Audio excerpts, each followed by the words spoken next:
Narito na naman ang mainit na balita mula sa mundo ng politika. Isang controversial na balita ang kumakalat ngayon online kung saan sinasabing nasa kustodiya umano ng mga otoridad sa Estados Unidos si Sandro Marcos. Ayon sa mga viral na posts, sinasabing nagsimula na rin umano ang isang police hunt kaugnay ng isang explosive controversy na agad namang umani ng matinding atensyon mula sa publiko. Gayunpaman, hanggang sa kasalukuyan wala pang opisyal na kumpirmasyon mula sa US Police o sa alinmang ahensya ng gobyerno na nagpapatunay sa naturang ulat. Wala ring inilalabas na payag ang Malacanang o ang kampo ni Ferdinand Marcos Jr. kaugnay sa umunoy pagkasasangkot ng kanyang anak sa nasabing issue. Ayon sa mga eksperto, mabilis kumalat ang ganitong klase ng balita lalo na kung may halong sensational na detalye at kilalang personalidad. Maaari itong magdulot ng maling impormasyon kung hindi agad nasusuri ang kredibilidad ng pinanggagalingan. Kaya mahalagang maghintay ng kumpirmasyon mula sa mga otoridad at lehitimong news organizations bago ito paniwalaan. Sa ngayon, nananatiling hindi beripikado ang balitang ito. Patuloy ang paalala sa publiko na maging mapanuri at responsable sa pagbabahagi ng impormasyon sa social media. Ang pag-verify ng balita ay mahalaga upang maiwasan ang pagkalat ng fake news at mapanatili ang katotohanan sa gitna ng mabilis na daloy ng impormasyon. At yan nga ang mabalitang ating pagkakatutukan, at kung bago ka pa lamang sa aking channel ay huwag kakalimutang mag-like, share and subscribe para updated ka sa mga bagong balita dito sa Tatak Pinas.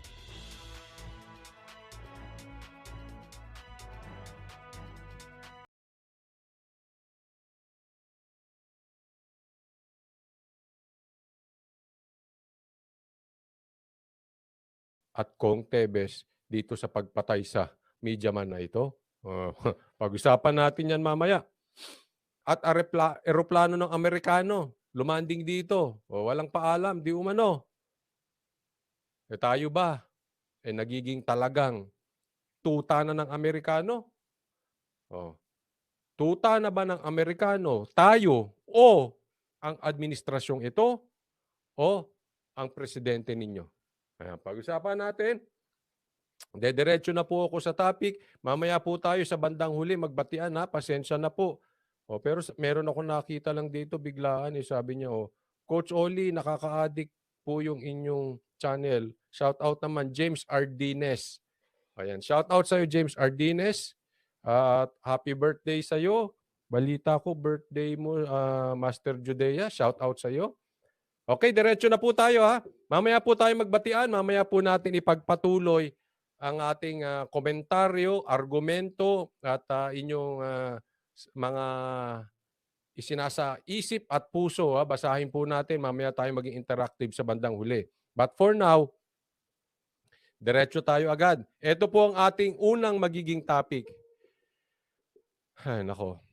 Ito, yung pamamaril sa journalist na yan. Alam nyo po, napabalita po itong sa journalist at itong di umanong pag-archive ng kaso dito kay DG Bantag. Nabalitaan nyo po yun? Yung in-archive yung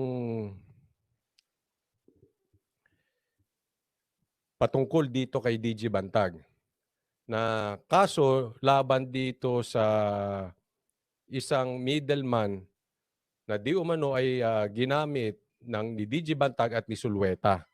Okay? So, ito po ang pag-uusapan natin na sa aking opinion ay nakapuntos po dito si DG Bantag. At tingnan natin itong pag-archive. Teka muna, parang hindi ko na naman na i-download.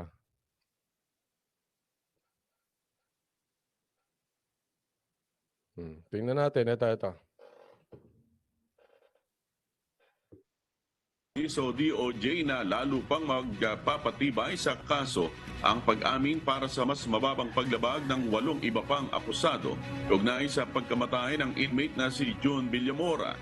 Mayroon anya talagang krimen na nangyari at ang kanilang pag-plead guilty ay magagamit laban kina dating Bureau of Corrections o Bucor Chief Gerald Bantag at former Bucor Security Officer Ricardo Sulweta kung sila ay sumuko o mahuhuli. Samantala, tuloy-tuloy ang manhunt o paghahanap. Ayan, ito po Ito yung binalita na nag-plead guilty na po itong itinuturo si DG Bantag na sila ang nagpapatay dito kay Villamor. Ito ay patungkol muna tayo kay Villamor, ha? Huwag muna tayo kay Percy Lapid. Ito ay pinagbibintangan di umano si DG Bantag. O, nag-guilty sila, so it means confirm. Ngayon, Coach Oli, sabi ng crystal ball mo kanina, sinasabi mo na posibleng umatras ang mga witnesses kay DG Bantag. Ngayon, naghain na sila, nag-guilty na sila. Parang itinuturo na si DG Bantag. Parang contradicting yung iyong balita dyan. Mamaya po, sasagutin natin yan, ha? Ito po, yung 8 ay nag-plead guilty na, pero tingnan natin. Kinabantag at Sulweta, mayroon na ring patong sa kanilang mga ulo na pabuya sa makapagtuturo ng kinaroroonan ng mga ito para mahuli. Yan, okay? Nag-plead guilty, tapos meron ng 2 million na patong. Ito naman ay nasusubaybayan nyo, patungkol po ito kay DJ Bantag. Yan dalawa, tandaan po natin. Kasama na ang whole departure order laban kina Bantag at Sulweta para mapigilan ang paglabas nila ng bansa. Pakinggan po natin ang pahayag ni DOJ spokesperson Ay hold order pa. Okay. Assistant Secretary Miko Clabanyo. Yun, congratulations. Congratulate po natin yung spokesperson ng DOJ nakakapagsalita na. Uy! Thank you. Pasalamat ka. Speaker Club Anyo. Tama ba ang pangalan ko? O speaker, pasalamat ka. Ngayon ay meron ka ng gamit. Kasi spokesperson ka pero nagsasalita si SOJ. Ngayon nakapahinga siya, ay gayahin mo yung bossing mo. Araw-arawin mo din yung paglabas sa media para malay mo. Next election, makatakbo ka na rin.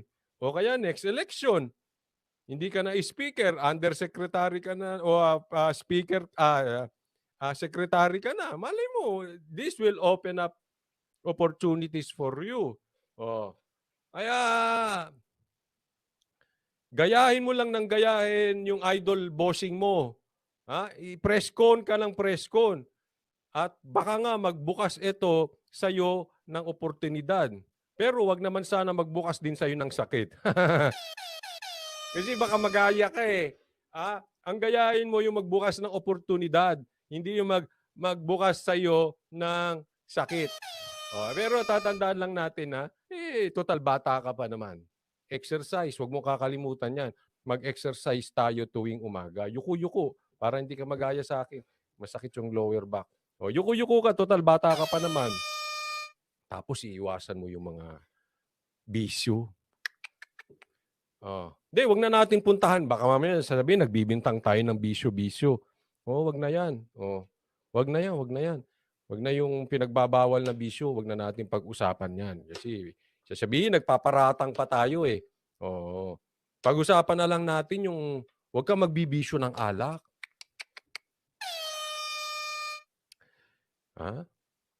Wag mong gagayahin yun. Kasi ako, nanggaling din ako dyan, alcoholic, talagang tataba ka dyan. Pag pinagsama mo, pangit na diet, tapos alcoholic ka pa, tapos stress ka pa sa trabaho, magkakasakit ka. Naku! Hindi ko sinasabing malakas uminom si SOJ. Wala po ako sinasabi dyan. Wala po ako pinatutuko. Ibig ko sabihin, habang bata siya, panataliin mo yung mga ganyan na magagandang katawan, medyo payat. Huwag mong aatamin na magkaroon ng tiyan. Magaang ang pakiramdam. Hindi ka parang, wag. Tsaka yung inom, iwasan mo yan. Hindi naman nagiinom si di ba? Alam naman yan sa madlang people na nakapaligid sa kanya. No? Di ba po? Si SOJ, hindi naman nagiinom. Hindi po alam ng nakapaligid. Kaya hindi ka mayaya. Kasi minsan ganyan, di ba? Sa mga bossing. Naalala ko yung una ako nakatikim ng beer, San Mig Light pa yan. Yung may-ari ng bar na offense sa akin kasi hindi pa ako umiinom. Doon ako nagsimulang uminom eh. Inoperan ako ng beer. Wala na, tuloy-tuloy na. The rest is history. Buti na lang, sa awa ng Diyos, nakaiwas ako doon. Pero hanggang dyan lang naman ang bisyo ko. Beer tsaka yosi. And matagal na pong wala. Oo, pero ingat kasi baka pag ang mga bossing nyo mahilig din mag-inom, madadamay kayo, guaranteed 'yan. Pag pinainom ka, eh, kung lasenggo bossing mo, oh, 'di stress ka pa. Oh, tapos lamon ka pa ng lamon, tirador ka pa ng pulutan. Sakit ang aabutin mo niyan. Grace Lumuktad, concern oo, kasi concern.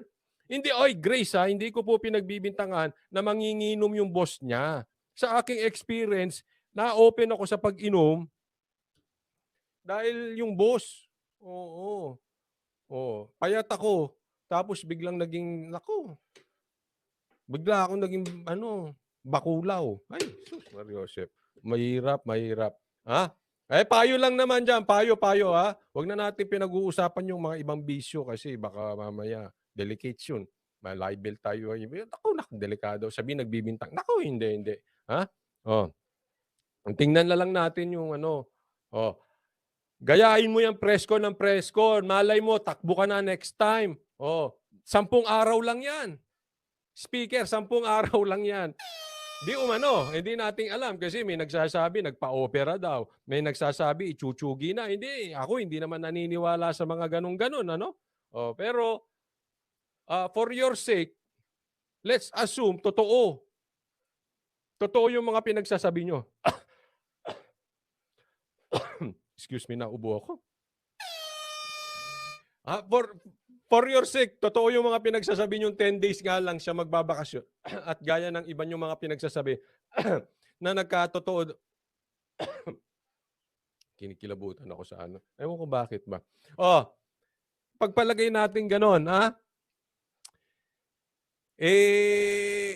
samantalahin mo na yan. 10 araw lang yan. Araw-arawin mo na. This is your time to shine. Shine to shout. This is your time to shine. Araw-arawin mo yan. Ha? Sabi ni Ian, di yan problema, Coach Oli. Pag inom ng inom, kainan lang yan ng pulburon. Ay, alam nyo yung meron akong pulburon eh. Nakain ko yung isa, 3 ito. Nawala na. Nakain ko rin ata. Hindi. Dito pa yung may pulburon ako eh. Ito, isa ay coffee pulburon. Yung isa nakain ko na eh. Pili pulburon. Ayan. Naku, delikado daw pala yung pulburon. Mag-iingat kayo dyan, ha? Ito ay from to? Legit po to, ha? Hindi ito yung pulburon no sinasabi ni, yung binibintang ni Kong Tebes dyan sa Shabuya. Iba po yan, ha? Diretso tayo ngayon. Mission na po yan na inihain sa korte. So kumbaga parang final na po yung mga statements nila. And this shows na meron talaga silang participation dun sa pagpatay ni Percy Lapid at kay June Villamor. Ayan. Sabi mo yan, bida ka dyan. Ito po sinasabi. Ulitin natin. Simula kasi naputol ang kadaldalan ko eh. Ulit natin. Assistant Secretary Miko Clabanyo. Admission na po yan na inihain sa korte. So kumbaga parang final na po yung mga statements nila. And this shows na meron talaga silang participation dun sa pagpatay ni Percy Lapid at kay June Villamor. Meron po tayong natatanggap ng mga information dun sa ating mga linya na linabas dun sa Notice of Reward. Ayan. Sabi ko nga sabi mo yan. Bida ka dyan eh. Ikaw bida dyan, syempre. Pero titingnan natin itong 8, okay? Balikan natin. 8, itinuro na sila. At sinasubmit na sa korte. At nagbigay sila ng patong sa ulo ni DJ Bantag, 2 milyon, okay?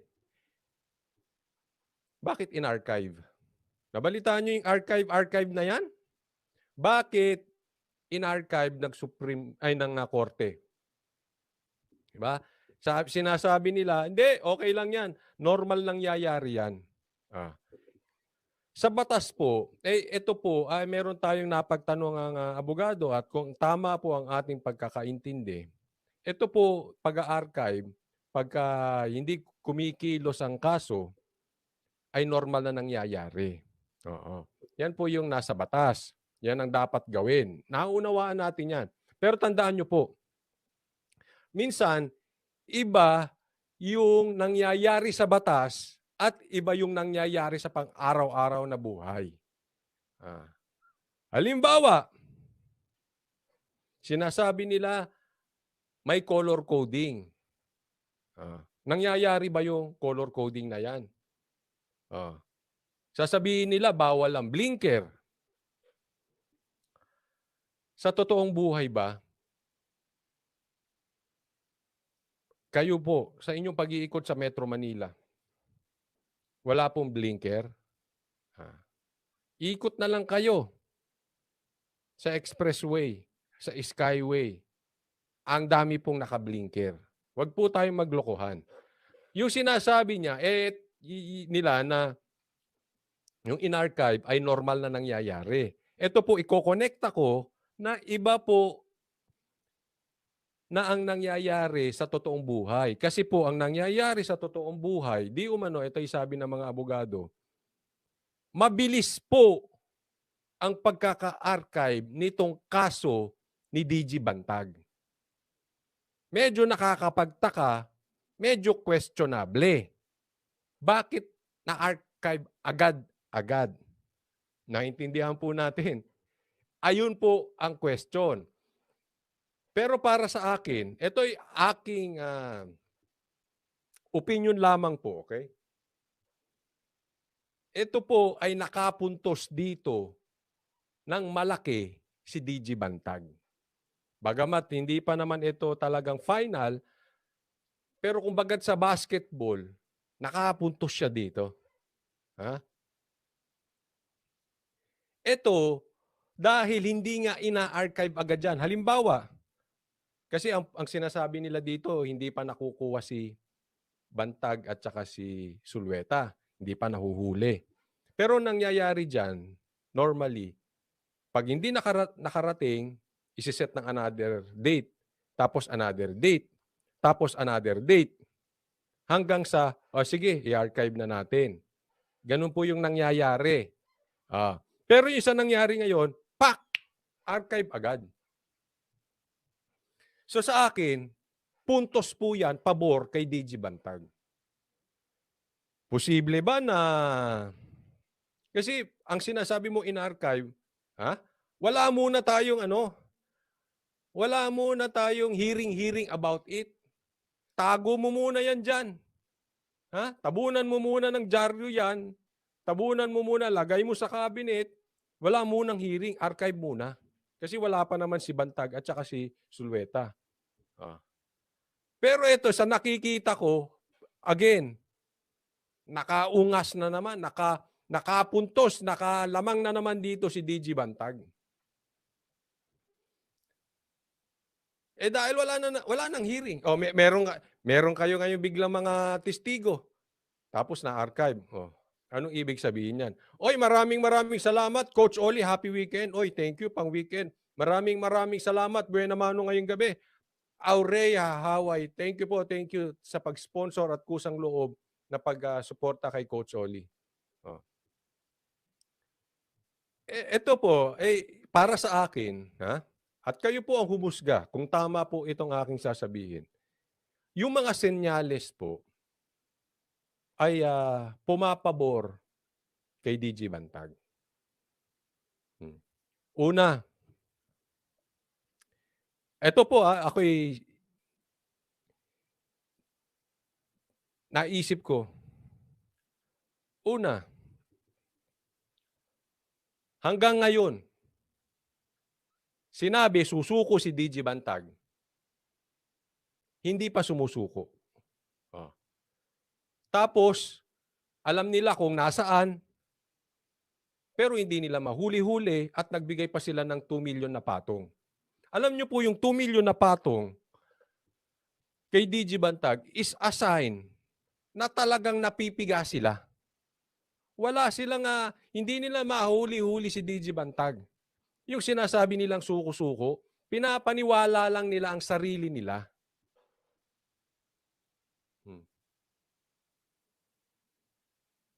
Ganun po yung, kaya parang, talaga ba? Susuko? nagbigay kayo ng 2 million. Tapos ngayon, inatupag itong pag-plead guilty ng mga 8 witnesses. Na sa tingin ko, pag sisilipin natin, tandaan po natin na ulitin ko, may mga patterns sa kaso ng Percy Lapid at Degamo at DG Bantag at Kong Tebes. Tingnan po natin yan. May similarities. May pattern po. Kaya ako po nasabi kanina na ayon sa aking crystal ball, posibleng umurong etong mga witnesses kay DG Bantag. Kaya sila ngayon nagmamadali dito sa mga witnesses, nagpadalagay sila ng 2 million na patong sa ulo ni DG Bantag, tapos ito pa nangyari, in-archive na. Bakit? Kasi yung kay Kong Tebes, nagsiatras. So sila nawala ng maipipress con kasi talagang lumamang dito si Kong Tebes tapos binanatan pa sila ng binanatan. Nag-social media ito si Tebes. Nakalamang to si Tebes. Malaki po ang nilamang niya. Aminin man nila o hindi, may tama sa kanila yon. Nagsiurong yung mga witnesses. Ito ang posibleng nangyari according to my crystal ball. Kayo na po ang humusga sa aking basa.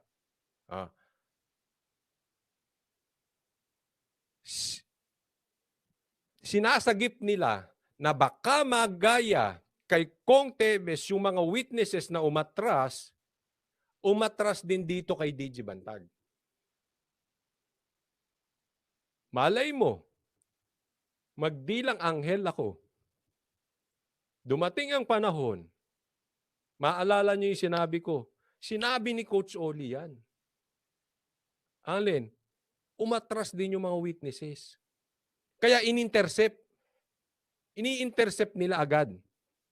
Nakakakita sila ng posibleng part 2 ng pag-atras katulad na nangyari kay Kong Tebes sa mga witnesses dito kay DG Bantag. Kaya sila ngayon naghahagilap. Hindi ko sinasabing ako paniwalaan nyo. Bahala kayo. Kung ang gusto nyong paniwalaan, sarili nyo yan eh. Sa mga bashers, alam ko hindi sila maniniwala. Karapatan nyo yan. Kayo kung gusto nyong paniwalaan, mas gusto nyong paniwalaan yung sinabi ni SOJ Boying na 3 beses sinabi niya, susuko na daw si DG Bantag. Or, yung sinasabi ko ngayon, na sabi ng crystal ball ko, malaki ang posibilidad na planong umurong. Ay, plano. Baka umurong. Ay.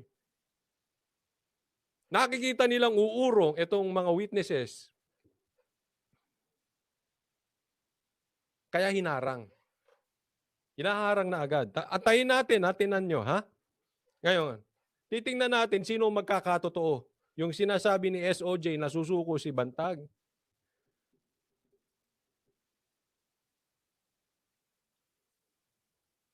Or yung magsisiurong. Yung mga ilan-ilan na witnesses dito. Tandaan nyo po, iba po itong 8. Ha? Itong 8 ito na nag-plead guilty, ito yung mga preso. Hawak po nila yan eh. Nasa loob yan. Ito'y posibleng may inggit kay DG Bantag. Iba po yung sinasabi ko. Ha? Ito yung mga gunman. Tingnan po natin. Tingnan natin yung development na yan.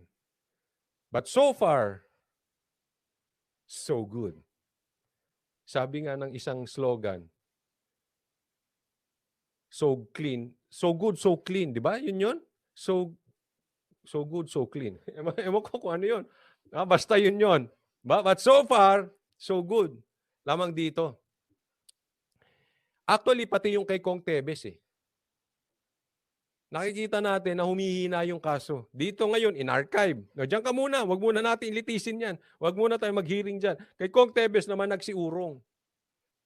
Si SOJ, naka-breaks. 10 days wellness leave.